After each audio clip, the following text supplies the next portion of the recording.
إن الحمد لله نحمده ونستعينه ونستغفره ونعوذ بالله من شرور أنفسنا ومن سيئات أعمالنا من يهده الله فلا مضل له ومن يضلل فلا هادي له وأشهد أن لا إله إلا الله وحده لا شريك له وأشهد أن محمدا عبده ورسوله يا أيها الذين آمنوا اتقوا الله حق تقاته ولا تموتن إلا وأنتم مسلمون يا أيها الناس اتقوا ربكم الذي خلقكم من نفس واحدة وخلق منها زوجها وبث منهما رجالا كثيرا ونساء واتقوا الله الذي تساءلون به والأرحام إن الله كان عليكم رقيبا يا أيها الذين آمنوا اتقوا الله وقولوا قولا سديدا يصلح لكم أعمالكم ويغفر لكم ذنوبكم ومن يطع الله ورسوله فقد فاز فوزا عظيما أما بعد فإن خير الحديث كتاب الله وخير الهدي هدي محمد صلى الله عليه وسلم وشر الأمور محدثاتها وكل محدثة بدعة وكل بدعة ضلالة وكل ضلالة في النار. Falenderoj Allahun subhanahu wa taala që më mundsoi këtë takim dhe lut Allahun subhanahu wa taala që këto mexhlise të bëj të bekuara, mexhlise të dobishme, në të cilat do të marrim dije të dobishme, do dalim me përfundime të mira, do marrim këshilla që t'i zbatojmë, të përmirësojmë gjendjen tonë dhe të fëmijëve tonë e të familjeve tona. Po dhe të jemi shembull për muslimanët edhe të përhapim thirrjen në trevat tona. Tema për cilën do të flas në këto mësime është edukimi i fëmijëve. Një temë e rëndësishme, cilën Allahu subhanahu wa taala e ka trajtuar në Kur'an. Profeti sallallahu alaihi wasallam na ka mësuar gjithashtu se si të edukojnë fëmijët tonë. Dietarët e ummetit brez pas brezi na e kanë përcjell këtë përvojë se si ne të edukojmë fëmijët tonë. E prandaj bazuar në Kur'an, në sunetin e Profetit sallallahu alaihi wasallam dhe traditën e sahabëve dhe të dietarëve të ummetit brez pas brezi deri në kohën tonë, do të përpiqemi që të sqarojmë çështjet kryesore që lidhen me këtë temë. Por do të vënë duke edhe konceptet gabuara, përfytyrime të gabuara dhe gabime që mund të bien në to prindrit në procesin e edukimit të fëmijëve. Fëmijët janë mirësi nga Allahu subhanahu wa taala për ne. Madje janë një nga mirësitë më të mëdha të kësaj bote. Ne kemi shumë të mira që ne ka bëu Allahu subhanahu wa taala. Allahu ka krijuar gjithësinë për ne, rrezet e diellit, rreshtet e shiut, burimin e ushqimit dhe të pijes. Na ka krijuar ne, na ka dhënë shnetin, na ka dhënë fëmijët, na ka dhënë familjen, na ka krijuar në çift, na ka dhënë ndjenjat e dashurisë, mëshirës, qetësisë. Por mirësia më e madhe që na ka dhënë Allahu subhanahu wa taala është zbritja e Kuranit, dërgimi i Muhamedit sallallahu alaihi wasallam, udhëzimi në Islam, dija e fesë, veprat e mira. Allahu subhanahu wa taala na e ka përmendur këtë mirësi, pra mirësinë e fëmijës, na e ka përmendur në Kur'an, duke folur për tregimin e Nuhut alayhi salatu wassalam dhe premtimin që i bëri ai popullit të tij, nëse ata do të bënin tobe, nëse do hiqnin dorë nga shirku, nëse do të besonin Allahun dhe të dërguarin e tij dhe do të bindeshin Allahut subhanahu wa taala, pra një nga mirësitë që do ia jepte Allahu i lartësuar do të ishin djemt. Wa yumdidkum bi amwalin wa banina wa yaj'al lakum jannatin wa yaj'al lakum anhara. Allahu i lartësuar ju jep juve shumë pasuri dhe u jep edhe shumë djem. Allahu subhanahu wa taala ka përmendur pra fëmijët, i ka përmendur djemt këtu si një nga mirësitë që do t'ja jepte popullit të Nuhut nëse ata do të bënin tobe, nëse ata do të ktheheshin në fenë e Allahut subhanahu wa taala. Kështu që padyshim fëmijët janë mirësi e madhe e kësaj bote që Allahu i lartësuar ja jep robit. Dhe nëse njerëzit kthehen në fenë e Allahut, nëse largohen nga shirku, nëse largohen nga gjunahet, Allahu i lartësuar ua përmirëson jetesën. Allahu i gëzon ata me fëmijë, Allahu i lartësuar u jep atyre mirësi. Dhe ne u premtojmë njerëzve ndër të tjera.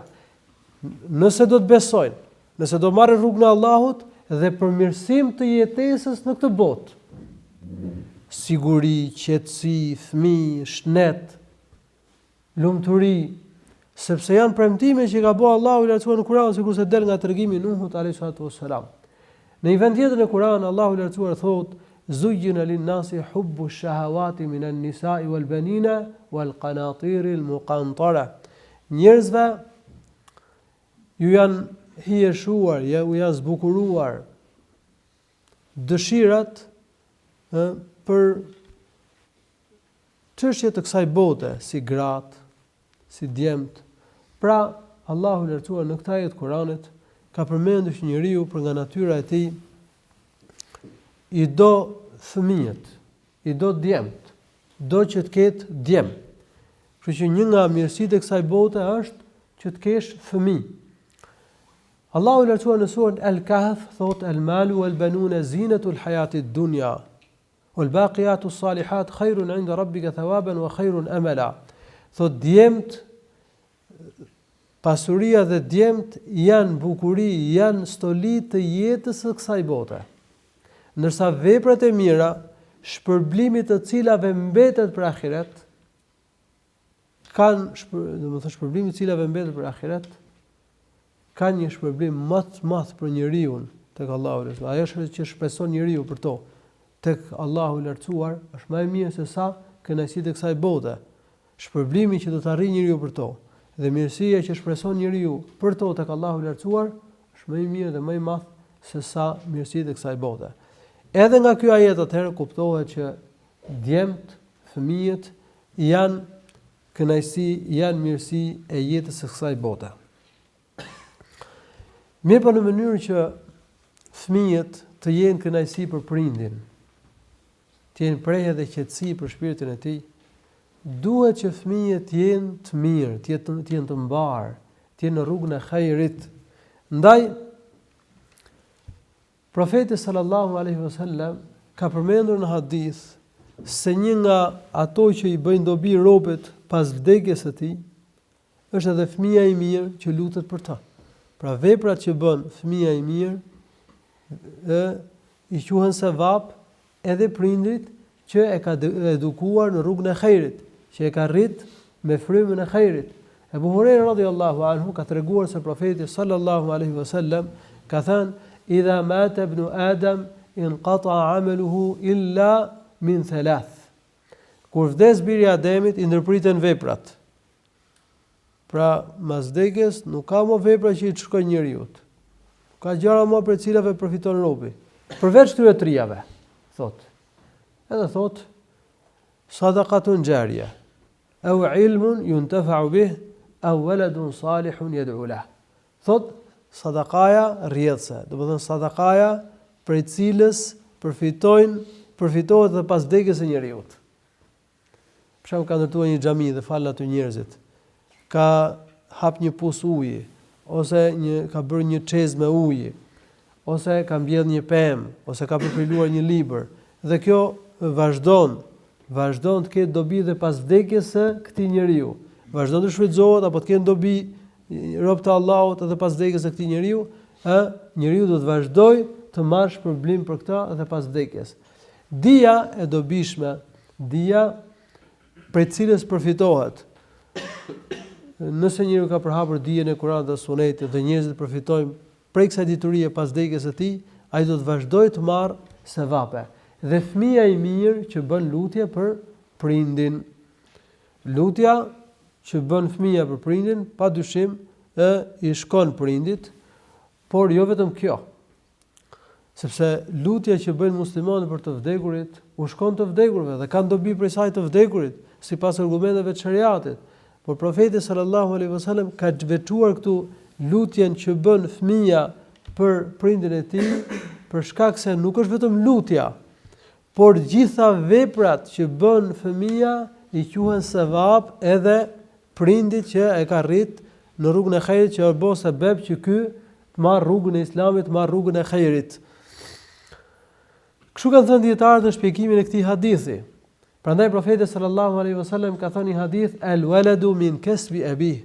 Fëmia konsiderohet pjesë e angazhimit e fitimit të prindit të tij.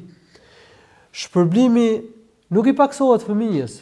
Shpërblimi i veprave që bën fëmia nuk i paksohet, por merr shpërblim edhe prindi si shpërblimi që merr fëmia për shkak se prindi ka qenë sebeb që ka ardhur në jetë ky fëmijë dhe që është udhëzuar në rrugën e xhairit. Pra ky hadith është nxitës që ne të kujdesemi për fëmijët tonë, që ne t'i rrisim ata në tauhid, besimin e pastër. Ne të mësojmë atyre ibadetin, të mësojmë detyrat e fesë, të mësojmë se ç'është haram, të edukojmë që të kryejnë detyrat e fesë, të ruhen nga gjunahet, të përmbahen fesë Allahut, të ecën në rrugën e ahiretit në mënyrë që të jenë kënaqësi për ne, të jenë kënaqësi për ne në këtë botë, dhe të kemi të arrijmë dhe shpërblime dhe mirësi të mëdha tek Allahu i lartësuar në ahiret. Mas vdekjes tonë, fëmijët e xhairit bëjnë lutje për ne, i kërkojnë falje Allahut të lartësuar për ne.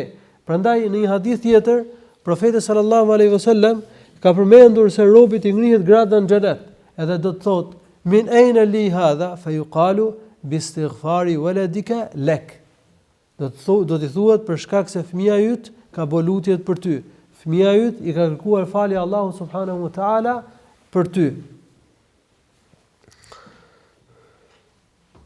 Në hadith tjetër, profeti sallallahu alaihi wasallam ka thënë: "Men qara'a al-Qur'ana wa ta'allamahu wa 'amila bih, tuwija yawm al-qiyamati bi tajin daw'uhu ka daw'i ash-shams, wa kusiya walidahu hullatani la yaqumu lahuma ad-dunya, fayaqulu min ayna li hadha, fayuqalu bi akhdhi waladikuma al-Qur'ana."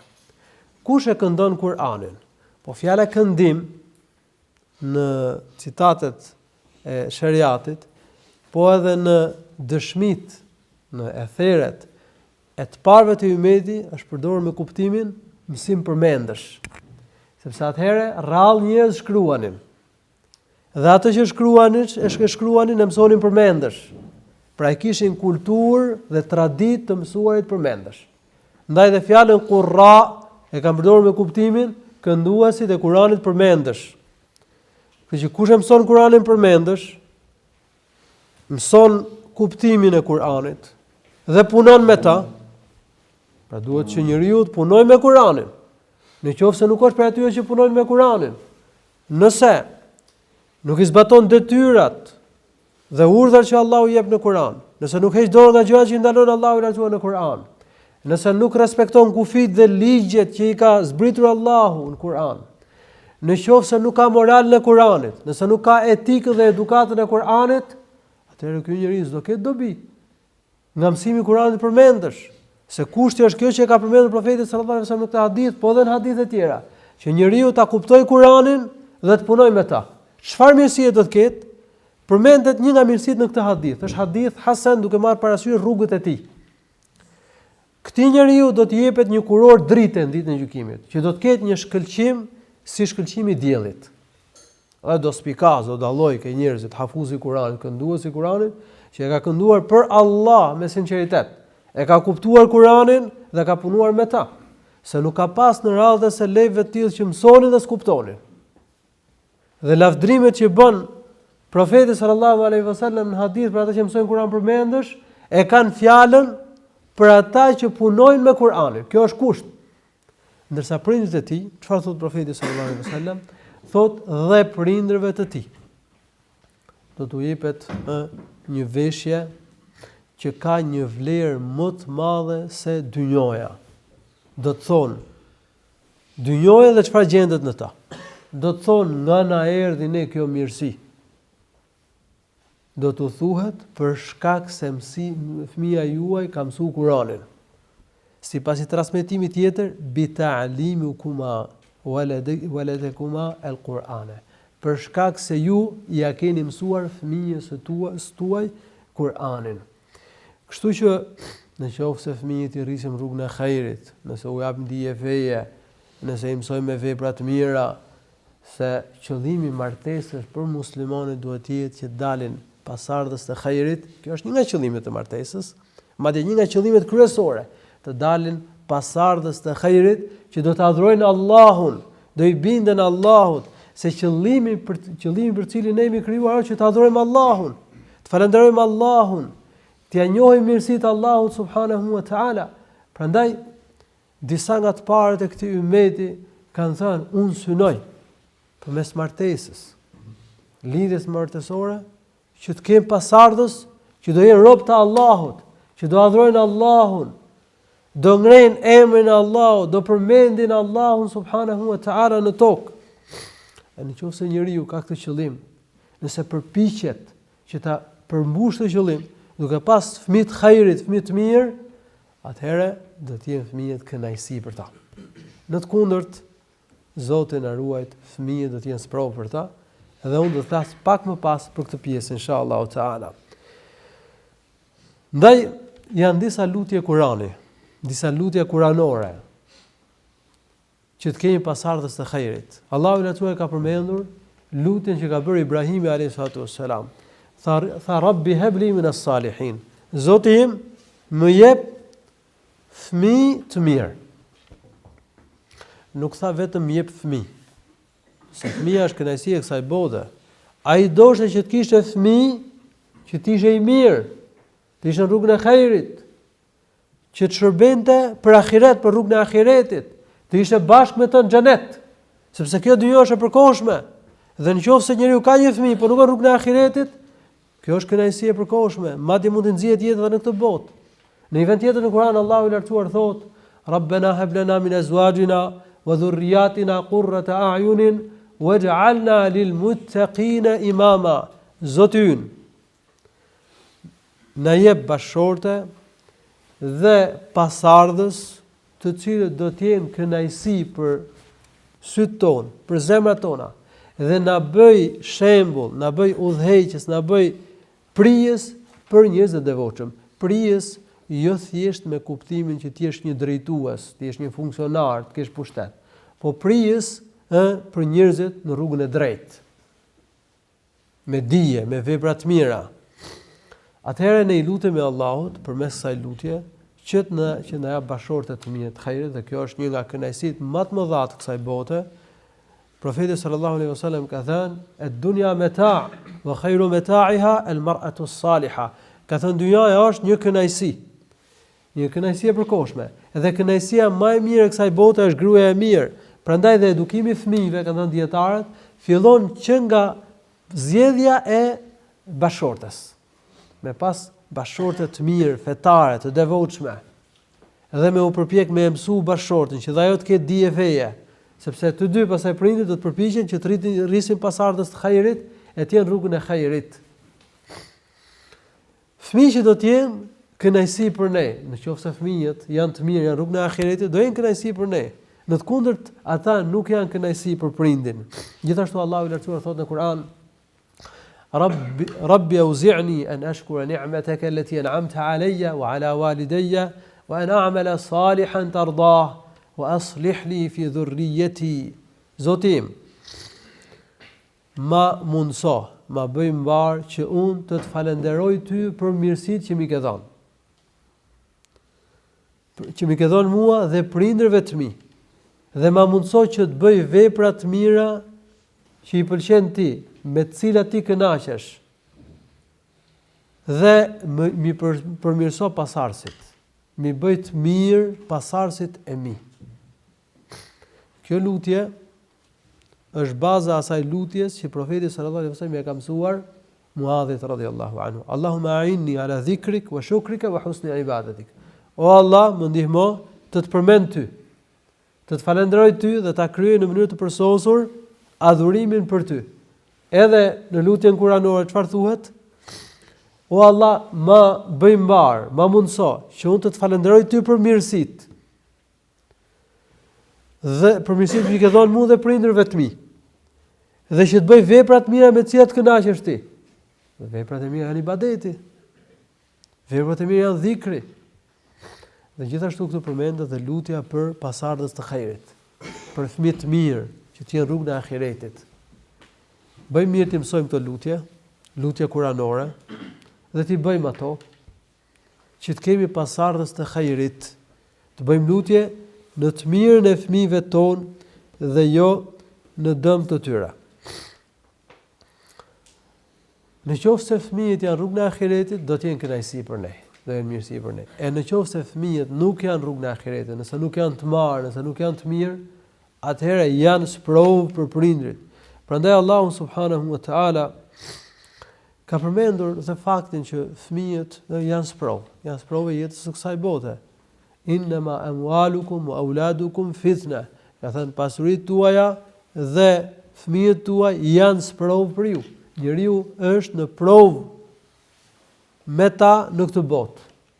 Në qoftë se falenderon Allahun për mirësitë, në qoftë se i edukon fëmijët në rrugën e khejrit, në qoftë se e kryen detyrën ndaj fëmijëve, tregohet i përgjegjshëm, duke u mësuar farzet, detyrat e fesë, duke i larguar nga gjunahet, duke i edukuar në rrugën e mirë, atëherë do arrijë mirësinë e këtyre fëmijëve, do të jenë mirësi fëmijët për ta.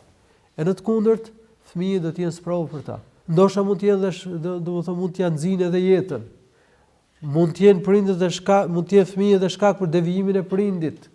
Prandaj Allahu subhanahu wa taala thot në Kur'an: Ya ayyuhalladhina amanu inna min azwajikum wa auladikum aduwwan lakum fahdharuhum. O ju që keni besuar, ka bashorte të tuajat dhe fëmijët tuaj të cilët janë armiq për ju, janë kundërshtarë të tuaj. Bashortja e mirë është mirësi për burrin.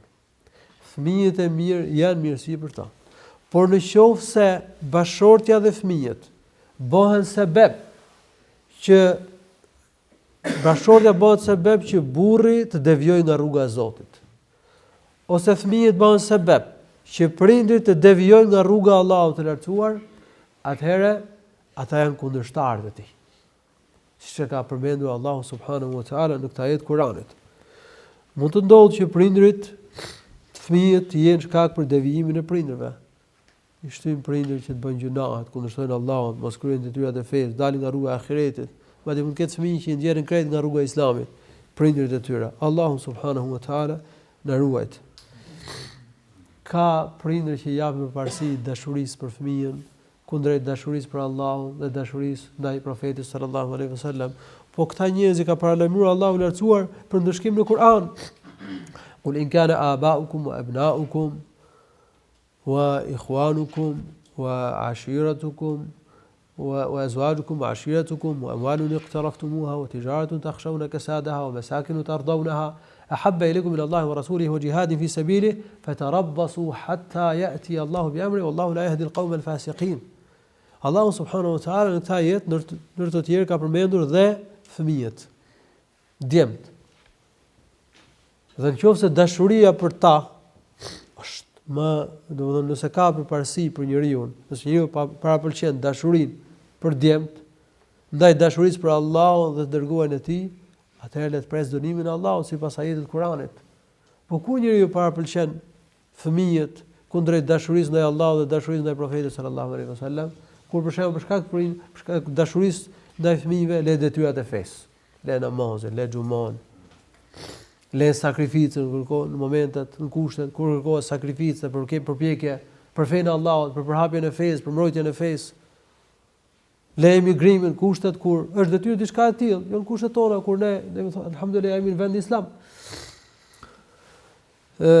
Kur bie në gjunahe për shkak të prindërve, fëmijëve, kur devijon nga rruga e Zotit subhanahu wa taala, pra në raste të tilla, nëse fëmijët bëhen shkak që devijoj prindi, atëherë ky njeri i ka dhënë përparësi dashurisë ndaj fëmijëve, karshi dashurisë për Allahun dhe dërguarin e Allahut, të dërguarin e Allahut subhanahu wa taala. Kur njeriu i jep përparësi dynjos kundrejt ahiretit, për shkak të fëmijëve, dashuria për fëmijët, për të ardhmen e fëmijëve, për mirëqenien e fëmijëve, bën që njeriu për shembull të bëjë një punë që është haram, ose të qëndrojë në një ambient që ka harame, ose në një shoqëri të keqe, ku rrezikon veten, rrezikon që bashkëshortja e tij të devijojë, rrezikon që fëmijët e tij të devijojnë. Në këto kushte ky njeri ka parapëlqyer dynjon kundrejt ahiretit dhe ka parapëlqyer dashurinë ndaj bashkëshortës ose dashurinë ndaj fëmijëve kundrejt dashurisë për Allahun dhe të dërguarin e Allahut sallallahu alaihi wasallam. Ne duhet të japim përparësi dashurisë për Allahun dhe të dërguarin e tij në mënyrë që të përcoset imani. Profeti sallallahu alaihi wasallam në hadith që sjell Buhariu në Sahihun e tij ka thënë: "Thalatun man kunna fihi wajada halawata al-iman."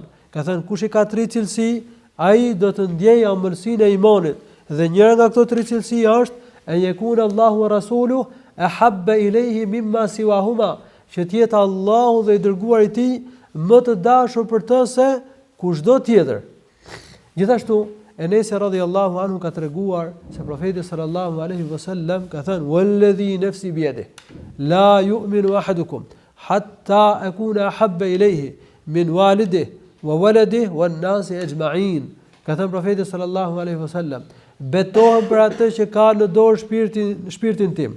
Askush prej jush nuk bëhet besimtar i përsosur derisa unë të jem më i dashur për ta se prindi i tij, se fëmia e tij dhe se të gjithë njerëzit."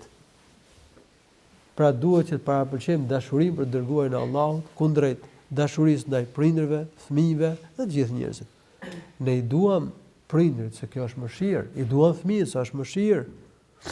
Allahu lartësuar nuk ka krijuar me ndjenja të tilla. Madje ai që nuk i do prindërit nuk është njeri i marr, nuk është i saktë. Dhe ai që nuk i do fëmijët, gjithashtu nuk është njeri i saktë, nuk është në natyrën e saktë njerëzore që Allahu lartësuar i ka dhënë njeriu. Por dashuria për profetin ka përparësi. Domethënë zbatimi i urdhrave të profetit, ndjekja e rrugës së sunetit, largimi nga gjunahet, ndjekja e rrugës së ahiretit. Nuk duhet lejojmë ne që fëmijët bëhen shkak që ne devijojmë nga rruga e Zotit apo të lëmë detyrat e fesë.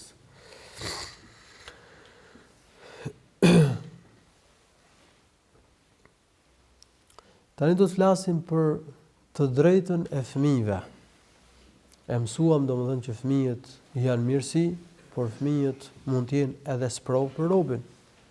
Dhe mund të ndodhë që njeriu për shkak të fëmijëve mund devijojë nga rruga e Allahut subhanahu wa taala. Mund që njeriu i hyn frika dhe le xhihadin kushtet kur e ka detyrë për shkak të fëmijëve, thotë, domethënë ka frikë të ardhmen e fëmijëve, apo kush do kujdeset për fëmijët, ose për shembull nuk e jep zakatën e pasurisë, nuk bën shpenzime të detyrueshme, nuk jep rrugën e Allahut për shkak të fëmijëve, se thotë do ruaj pasurinë për fëmijët e mi. Ose mund të hidhrohet të imase për shkak të fëmijëve të tij, kur smuret fëmia, kur i vdes fëmia, e kështu me radhë. Prandaj në një hadith profeti sallallahu alaihi wasallam ka thënë: "El waladu majbanatun mabkhalatun wa mahzanatun." E drejta e fëmijëve është shumë e rëndësishme. Islami na ka mësuar jo vetëm të drejtën e Allahut, po dhe drejtën e prindërve, dhe drejtën e fëmijëve, dhe drejtën e, domethënë, bashkëshortit, drejtën e bashkëshortes, të drejtën e fisit, të drejtën e komshiut, të drejtën e musafirit, të drejtën e kafshës, duhet të respektojmë të drejtat. Një nga drejtat më të rëndësishme që na ka caktuar Allahu në Kur'an, pa këto janë drejta fetare, edhe pse kanë të bëjnë me krijesat, është e drejta e fëmijës. Për këtë drejtë ka folur Allahu në Kur'an, ka folur profeti sallallahu alaihi wasallam në për hadithe, ndaj duhet t'i japim rëndësi të drejtës së fëmijës. E drejta e fëmijës padyshim përfshin shpenzimin për fëmijët, mbajtjen e fëmijëve, kujdesin për shëndetin e fëmijës, për shëndetin mendor, për shëndetin fizik, kujdesin për të ardhmen e fëmijës, marakun për fëmijën. Këto përfshien, nuk diskutohet, ka argumente të shariatit për to, por jo vetëm kaq. Këtu përfshihet edhe çështja më e rëndësishme, që është edukimi i fëmijëve në rrugën e ahiretit. Edukimi i fëmijëve që të jenë të mirë, që të adhurojnë Allahun, të bindën Allahut, të kryejnë detyrat e fesë, të ruhen nga gjunat, të përmbahen rrugës së shariatit, që të bashkohemi me ta në xhenet. Në lidhje me, domethënë, shpenzimin, mirëmbajtjen, profeti sallallahu alaihi wasallam e ka theksuar këtë çështje, është e njohur. Për shembull profeti sallallahu alaihi wasallam thotë: kafa bil mar'i ithman an yudayya man yaqutu. Do t'i mjaftonte njeriu si gjuna që ai të lëj pasdore shpenzimin për ata që i mban, për ata që ka detyrë të shpenzoj për ta. Profeti sallallahu alaihi wasallam ka thënë në hadith, ka thënë wabda biman ta'ul. Filloje shpenzimin me ata që i kanë familje, me ata që ke detyrë të shpenzosh për ta dhe t'i mbash financiarisht. Mirë po, ka njerëz që mendojnë se e drejta e prindit e fëmijëve është, detyra që ka prindi ndaj fëmijës është të shpenzojë për ta, të kujdeset për shëndetin e tyre, për arsimin, për të ardhmen e dynjos tyre dhe nuk përmend ahiretin e fëmijëve. Edukimin e tyre me islam. Nuk përpiqet që t'i edukojnë rrugën e ahiretit. Nuk ka marrë një pjesë dhe ka lënë pjesën më të rëndësishme që përfshihet tek e drejta e fëmijëve. Profeti sallallahu alaihi wasallam na e ka përmendur në hadith të drejtën e fëmijëve, por nuk ka përmendur vetëm shpenzimin për ta, vetëm kujdesin financiar për ta, vetëm mirëmbajtjen e tyre, por ka përmendur dhe edukimin e tyre dhe kujdesin për fetarinë e tyre. Për shembull, Jabir ibn Abdullah radhiyallahu anhu ka treguar se profeti sallallahu alaihi wasallam ka thënë: Men kunna lahu thalathun min al-banati yuwihinna wa yakfaluhunna wa yarhamuhunna wajabat lahu al-janna. Kush i ka 3 vajza, kujdeset për to, i mban, i strehon, shpenzon për to, tregohet i mëshirshëm ndaj tyre. Sipas një transmetimi tjetër ka thënë: Yettaqillaha fihinna, e ka frikë Allahun në respektimin e të drejtës së tyre. Domethënë, i edukon rrugën e ahiretit, i mëson me fe. Sipas një transmetimi tjetër që është në Sahihun e Muslimit, ka thënë profeti sallallahu alaihi wasallam: Wa yu'addibuhunna, dhe i edukon ato. Domethënë i edukon me besim, i edukon që të adhurojnë Allahun, i edukon me moral, me namaz, me nder. Ky është ai njeriu që fiton xhenetin dhe shpëton nga zjarri i xhenemit për shkak të vajzave të tij. Nëse nëse thjesht kujdeset për shëndetin e tyre, dhe shumë mirë bën.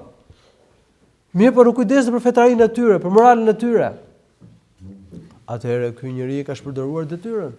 Dhe nuk ka për qenë për atyre njerëzve që do arrin këtë mirësi që ka përmendur profeti sallallahu alaihi wasallam këtë hadith. Në hadith tjetër profeti sallallahu alaihi wasallam ka thënë, sipas i transmetimit ka thënë: "Wa yuzawwijuhunna", dhe i marton ato. Që tregon se kujdesi i prindit për fëmijën, kujdesi në mënyrë të veçantë për vajzat, duhet vazhdoj derisa ato të martohen. Dhe të kujdeset dhe për martesën e tyre, që ato të martohen me besimtarë të devotshëm, sepse besimtari i devotshëm shërben për plotësimin e fesë së femrës. Pra çifti, domethënë, burri dhe gruaja plotësojnë fenë e njëri tjetrit, ndihmojnë njëri tjetrin për adhurimin e Allahut subhanahu wa taala, dhe ka përgjegjësi prindi edhe çështjen e martesës së vajzës. Në një hadith tjetër profeti sallallahu alaihi wasallam ka thënë: "Men 'ala jariyatayn hatta tablugha jaa kuntu ana wa huwa yawm al-qiyamati ka hatayn wa damma asabi'ahu." Ka thënë profeti sallallahu alaihi wasallam: kush kujdeset për 2 vajza, domethënë kujdeset për to, shpenzon për to, i edukon ato, derisa ato të martohet, siç kuptohet nga hadithi, thot profeti sallallahu alaihi wasallam: unë dhe ai do të vim kështu në ditën e gjykimit. Ka bën shenjë me gishtat e tij sallallahu alaihi wasallam. Sipas një varianti tjetër ka thënë: kuntu ana wa huwa yawm al-qiyamati fi al-janna ka hatayn. Domethënë do të jesh shoqëruesi i profetit sallallahu alaihi wasallam ky njeri në xhenet. Profeti sallallahu alaihi wasallam ka përmendur në transmetime në hadithe të tjera, kush i ka 3 ose 2 vajza ose 3 motra, 2 ose 3 motra, kujdeset për to, shpenzon për to, ahsana suhbatahunna, thot u bën shoqëri të mirë. Domethënë kujdeset, i edukon, i rrit në rrugën e ahiretit, e ka frikë Allahun subhanahu wa taala në respektimin e drejtës së tyre, kunna lahu sitran min an-nar. Ato do të jenë mbrojtje për të nga zjarri i xhehenemit. Prandaj vëllezër, çështja kryesore që përfshin e drejta e fëmijëve në Islam është edukimi i tyre në rrugën e ahiretit. Edukimi i tyre që të adhurojnë Allahun, të zbatojnë detyrat e fesë, të ruhen nga gjunahet, të kenë moral të mirë, të përmbahen rrugës së Allahut subhanahu wa taala. Fëmijët ne i kemi amanet. Na i ka lënë Allahu subhanahu wa taala amanet. Dhe ne kemi përgjegjësi para Allahut subhanahu wa taala për edukimin e fëmijëve. Fëmia është si një letër e bardhë, dhe varet çfarë shkruan ato. Fëmia është si një tokë në cilën nuk është bërë punim. Dhe varet se çfarë mbjell në zemrën e tij. Nëse fëmijën e edukon, e mëson me besim, me ibadet, me moral të mirë, ai do mësohet, dhe do vazhdojë në këtë rrugë. Nëse fëmijën e lë që të marrë vese të këqija, që të mësohet keq, atëherë kuptohet që kjo i bëhet adet, i bëhet zakon, e keqja, dhe vazhdon rrugën e keqe. Allahu subhanahu wa taala na ruaj. Ne jemi prindrit, ata të cilët e nxjerrin fëmijën nga natyra. Ka që e bëjnë çifut, krishterë, me xhusi, siç e ka përmendur profeti sallallahu alaihi wasallam në hadith, ka që e bëjnë bidatçi, ka që e neglizhojnë fëmijën dhe fëmia devijon nga rruga e Zotit subhanahu wa taala. Kjo ndodh në shumë raste, po ka edhe raste kur njeriu përpiqet për fëmijët e xhairit, e megjithatë as provon Allahu subhanahu wa taala, megjithëse ka bërë përpjekjen, e ka bërë punën, ka qenë i përgjegjshëm, por nuk ka pas sukses, sprovë nga Allahu subhanahu wa taala, ky njeri e ka shkarkuar detyrën e tij, por për këtë pjesë unë do të flas më pas inshallah taala. Atëherë kuptuam që i kemi amanet fëmit. I kemi përgjegjësi, kemi detyrë ndaj fëmijëve. Domethënë fëmia nuk është thjesht domethënë të kënaqemi me shikimin e tyre, me praninë e tyre. Padyshim që është mirësi nga Allahu i lartësuar për ne. Por kemi përgjegjësi për Allahut. Do na pyes Allahu subhanahu wa taala për fëmijën ditën e gjykimit, kur dalim para tij. Prandaj Allahu subhanahu wa taala na ka urdhëruar në Kur'an që të mbrojmë vetet tona dhe familjet tona nga zjarri i xhehenemit. Thot Allahu subhanahu wa taala: Ja ayyuhalladhina amanu qu anfusakum wa ahlikum nara. O besimtar, mbroni vetet tuaja dhe familjet tuaja nga zjarri i xhehenemit. Të mbrosh veten nga zjarri i xhehenemit, çdo më thënë të kesh takwa. Do më thënë, të zbatosh detyrat e fesë dhe të ruhesh nga gjunahet. Se kush i ka këto dyja, i kryen farzet, detyrat, dhe ruhet nga gjunahet, ky ka takwa. Pra ky mbron veten nga zjarri i xhehenemit. Po të mbrosh fëmijët, mbrosh familjen, bashkëshorten, prindërit dhe fëmijët, se këta hyn nga familja, ti mbrosh nga zjarri i xhehenemit. Si mundet? Allahu është ai që shpëton njerëzit nga xhehenemi dhe i çon në xhenet. Po ne si mund t'i mbrojmë? Na e ka shpjeguar të parët e këtij ummeti. Ka thënë Mujahid, vetë kesh frikë Zotin, kështu mbron veten nga zjarri i xhehenemit, kesh takwa. Familjen ti këshillosh që të kenë frikë Allahun, të kenë takwa. Dhe kemi thënë që takwaja është zbatimi i detyrave të fesë dhe largimi nga gjunahet. Pra ti urdhërosh fëmijët që të zbatojnë detyrat e fesë, të ruhen nga gjunahet. Ti mësosh fëmijët me takwa, ti në rrugën e ahiretit, ti përmbahen fesë, ti zbatojnë detyrat e fesë, të ruhen nga gjunahet. Në këtë mënyrë ne mund të mbrojmë fëmijët tonë nga zjarri i xhehenemit. Dhe ky është urdhër. Allahu ka thënë: "Wa ahlikum nara", pra mbroni familjet tuaja nga zjarri i xhehenemit. Që kemi detyrë ta urdhërojmë fëmijën që të ketë takwa. Nuk është thjesht një vepër e pëlqyeshme, por është detyrë. Dhe kush nuk e zbaton këtë detyrë ka përgjegjësi para Allahut subhanahu wa taala. Profeti sallallahu alaihi wasallam, ose para se ta tregoj këtë hadith, do të sjell thënien e Qatades, Allahu mëshiroft, i cili ka thënë në lidhje me shpjegimin e ajetit: "Wa ahlikum nara", dhe mbroni familjet tuaja nga zjarri i xhehenemit. Ka thënë ti urdhërosh që ti bindën Allahut, ti ndalosh nga veprimi i gjunaheve, ta ndalosh që të mos konsumoj pije dese, mos pi duhan, mos pi drogë, të mos ngjoj muzikë, mos bëj punë të këqija, të kujdesesh që mos ketë moral të keq. Ta urdhëroj që të fal namazin, të respektoj prindërit, ma i lidh me farefisin, të kryej detyrat e fesë. Pra, ta urdhëroj që të bindet Allahut, ta ndalosh nga veprimi i gjunaheve, ta drejtosh familjen sipas ligjeve të fesë, sipas urdhrave të Allahut subhanahu wa taala. Ti ndihmosh për zbatimin e rregullave të fesë. Nëse i shikon duke bërë një gjuna, ti ndalosh. Për shembull, nëse vajza nuk e ka mulesën siç duhet sipas rregullave të fesë. Prindi i përgjegjshëm thot duhet shamia të jetë e gjerë dhe e bollshme, hijabi të jetë i gjerë dhe i bollshëm. Kujdeset për namazin e fëmijës, për agjërimin e fëmijës, e kështu me radhë.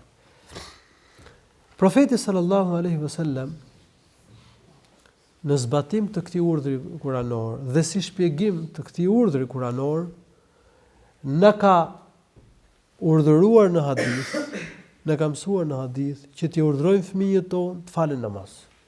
Ka thënë muru abna'akum bis salati wa hum abna'u 'ashrin wadribuhum 'alayha wa hum abna'u 'ashrin.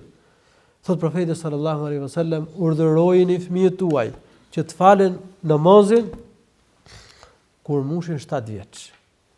Dhe edukojini ata kur bëhen 10 vjeç, nëse lanë namazin, nëse se falen namazin. Thot, pra urdhërojini fëmijët sipas këtij hadithi që e ka sjellë Imam Ahmedi në Musnedin e tij dhe Abu Daudi në Sunan, ose vetëm Abu Daudi në Sunan e tij. Nga Amr ibn Shuaib an abihi an jaddi, nga Abdullah ibn Amr al-As radhiyallahu anhuma me fjalë. Dhe sipas i transmetimit tjetër profeti sallallahu alaihi wasallam ka thënë allimu abna'akum as-salata wa hum abna'u 7. Mësojini fëmijëve tuaj namazin kur i mbushin 7 vjeç. Domethënë kur i mbush 7 vjeç dhe ka hyrë për vitin e 8. I ka mbush 7 dhe ka hyrë për 8 vjeç. Në këtë moment do t'i mësosh fëmijës namazin. T'i mësosh abdesin, t'i mësosh si të fal namazin, ta mësosh të fal namazin në kohën e vet, të kujdesesh që e fal namazin, ta urdhërosh kur në kohën e namazit, merr abdes, çau fal namaz, të kujdesesh që e ka falur saktësisht namazin.